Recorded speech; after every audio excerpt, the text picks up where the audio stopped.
कानुका आदर्श विद्या मंदिर online classes में आपका स्वागत है। आज हम कक्षा 6 की सामाजिक विषय का अध्ययन करेंगे और किताब है हमारा अतीत भाग 1 का अध्याय 1 क्या कब कहाँ और कैसे का अध्ययन करेंगे। रशीदा का सवाल। रशीदा बैठी अखबार पढ़ रही थी तो अचानक उसकी निगाहें एक सुर्खी पर पड़ी। 100 साल पहले, यह सुर्खी थी 100 साल पहले कि वह सोचने लगी, यह कोई कैसे जान सकता है कि इतने वर्षों पहले क्या हुआ था। कैसे पता लगाएं यह जानने के लिए कल क्या हुआ था तो तुम रेडियो सुन सकते हो, टेलीविज़न देख सकते हो या फिर अखबार पढ़ सकते हो।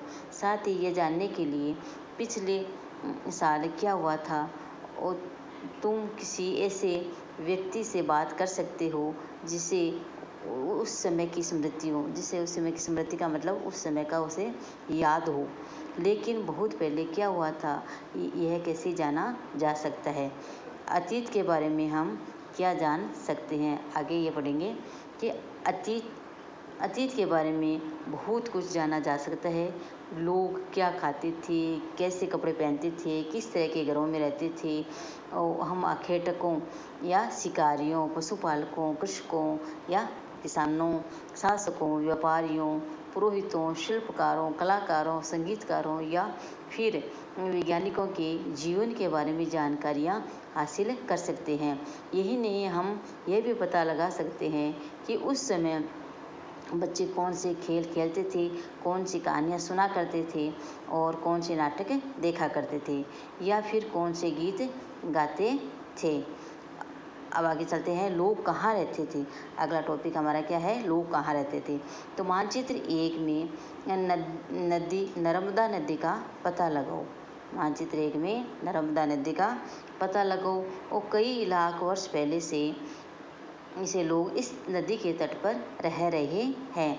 यहाँ रहने वाले आरंभिक लोगों में से कुछ कुशल संग्राहक थे जो आसपास के जंगलों की विशाल संपदा से परिचित थे।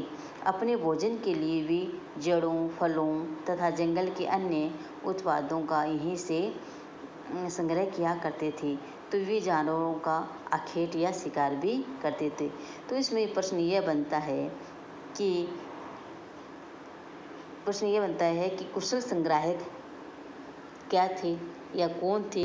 तो हम यह कहेंगे कि जो आसपास के जंगलों में विशाल संपदा से परिचित थे, अपने भोजन के लिए जड़ों, फलों तथा जंगल के अन्य उत्पादों का यहीं से संग्रह किया करते थे, इसलिए इनका नाम कुशल संग्राहक पड़ा। और आखेट शब्द का अर्थ है शिकार, और आखेटक करेंगे तो उसका अर्थ होगा शिकारी। तो और हम इसे पहले वाले में यह प्रश्न बनता है कि पहले के लोग या कृषक क्या करते थे, किसान क्या करते थे, कि पहले के लोग कैसे कपड़े पहनते थे, कैसे घरों में रहते थे और व्यापारियों, पुरोहितों, शिल्पकारों, कलाकारों, संगीतकारों या वैज्ञानिकों के जीवन के बारे में हम इस तरह की जानकारी प्राप्त कर सकते हैं।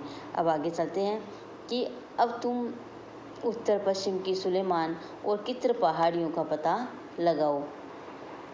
तो इस तरह क्षेत्र में कुछ ऐसे स्थान हैं जहां 8000 वर्ष पूर्व स्त्री पुरुषों ने सबसे पहले गेहूं तथा जौ जैसी फसलों को उपजाना आरंभ किया।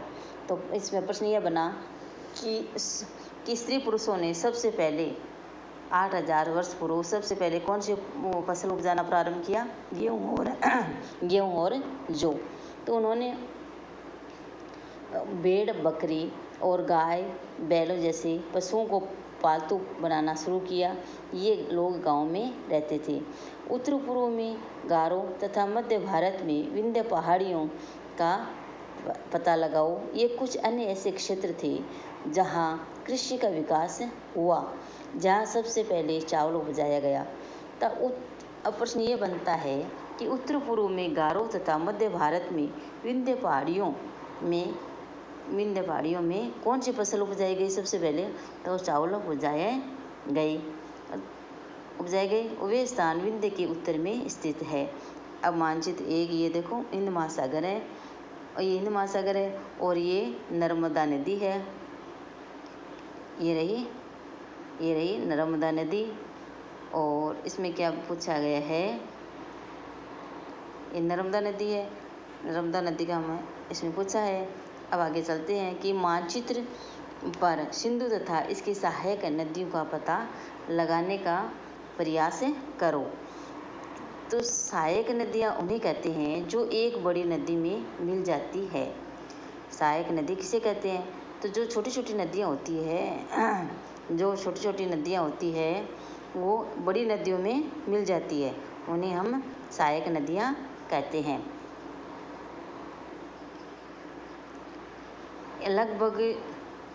लगभग 4700 वर्ष पूर्व इन्हीं नदियों के किनारे कुछ आरंभिक नगर फले फूले, और गंगा तथा इसकी सहायक नदियों के किनारे तथा समुद्र तटवर्ती इलाकों में नगरों का विकास लगभग 2500 वर्ष पूर्व हुआ। तो समुद्र तटवर्ती इलाकों में नगरों का विकास कब प्रारंभ होना शुरू हुआ? 2500 वर्ष पूर्व। गंगा तथा इसकी सहायक नदी सोन नदी का पता लगाओ। तो पता लगाओ। गंगा के दक्षिण में इन नदियों के आसपास का क्षेत्र प्राचीन काल में मगध, वर्तमान में जो बिहार में है, नाम से जाना जाता था। इसके शासक बहुत शक्तिशाली थे और उन्होंने एक विशाल राज्य स्थापित किया था। देश के अन्य हिस्सों में भी ऐसे राज्यों की स्थापना की गई थी। लोगों ने सदैव उपमहाद्वीप के एक हिस्से से दूसरे हिस्से तक यात्रा की। कभी कभी हिमालय जैसे ऊंचे पर्वतों, पहाड़ियों, रेगिस्तान, नदियों तथा समुद्र के कारण यात्रा जोखिम भरी होती थी।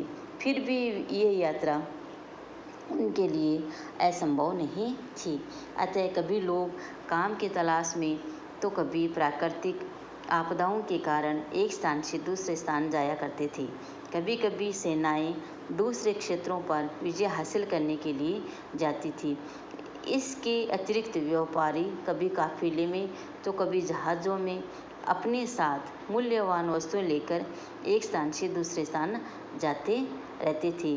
धार्मिक गुरु लोगों को शिक्षा और सलाह देते हुए एक गांव से दूसरे गांव तथा एक कस्बे से दूसरे कस्बे जाया करते थे। कुछ लोग नए और रोचक स्थानों को खोजने की चाह में उत्सुकतावश भी यात्रा किया करते थे। इन सभी यात्राओं से लोगों को एक दूसरे के विचार को जानने का अवसर मिला। अब हम अगले वीडियो में पढ़ेंगे। धन्यवाद।